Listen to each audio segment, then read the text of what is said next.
ICC T20 ప్రపంచ cup 2026 టోర్నీలో team India semi-final చేరింది అనే అక్కసో లేక పాకిస్తాన్ ఇంటిబాట పట్టిందనే బాధనో తెలియదు గానీ ఆ దేశ మాజీ క్రికెటర్లు అనుచిత వ్యాఖ్యలతో వార్తల్లో నిలుస్తున్నారు. భారత్ సెమీఫైనల్ కూడా చేరదని మొదట, ఇప్పుడు టైటిల్ గెలిచే దమ్ము భారత్కు లేదని పాకిస్తాన్ మాజీ పేసర్ మహ్మద్ అమీర్ తన అక్కసు వెళ్లగక్కుతుంటే భారత ఆటగాళ్లకు ఎలాంటి డోప్ టెస్టులు ఉండవని అహ్మద్ షాజాద్ ఆరోపించాడు. ఐసీసీ టోర్నీల సమయంలో ఆటగాళ్లకు డోప్ టెస్టులు నిర్వహిస్తారని, కానీ భారత క్రికెట్ నియంత్రణ మండలి తమ ఆటగాళ్లను టెస్ట్ చేసేందుకు అనుమతించదని అహ్మద్ షాజాద్ సంచలన వ్యాఖ్యలు చేశాడు. వరల్డ్ యాంటీ డోపింగ్ ఏజెన్సీ నిబంధనలకు అనుగుణంగా ఐసీసీ ఆటగాళ్లకు డోపింగ్ పరీక్షలు చేస్తోంది.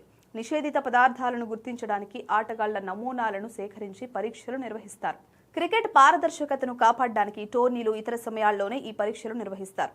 ఈ నమూనాల్లో ఏవైనా నిషేధిత పదార్థాలు కనిపిస్తే సదరు ఆటగాళ్లపై ఐసీసీ కఠిన చర్యలు తీసుకుంటుంది. అయితే బీసీసీఐ తమ ఆటగాళ్లకు ఈ పరీక్షలు చేయకుండా ఐసీసీని అడ్డుకుంటుందని అహ్మద్ షాజాద్ ఆరోపించాడు. ఐసీసీ కంటే తమ వద్దే మెరుగైన టెక్నాలజీ ఉందని చెప్తుందని పేర్కొన్నాడు. బీసీసీఐ తమ ఆటగాళ్లను ఐసీసీ టోర్నీల సమయంలో డోప్ పరీక్షలు చేయడానికి అనుమతించదు. ఆటగాళ్లు డ్రగ్స్, నిషేధిత పదార్థాలను వాడుతున్నారో లేదో తనిఖీ చేయడానికి ఈ డోప్ టెస్టులు నిర్వహిస్తారు. ఎప్పుడూ ఐసీసీ భారత ఆటగాళ్లకు డోప్ పరీక్షలు చేయాలని అడిగినా బీసీసీఐ దానిని తిరస్కరిస్తుంది. తమ ఆటగాళ్లను పరీక్షించడానికి తమ వద్దే మెరుగైన సాంకేతికత ఉందని వారు చెప్తూ ఉంటారని షాజాద్ చెప్పుకొచ్చాడు. అయితే ఇందుకు సంబంధించిన ఆధారాలను అహ్మద్ షాజాద్ చూపించలేకపోయాడు. ఇక బీసీసీఐ మాత్రం ఎప్పటికప్పుడు మన ఆటగాళ్లకు డోపింగ్ టెస్ట్ అనేది నిర్వహిస్తుంది.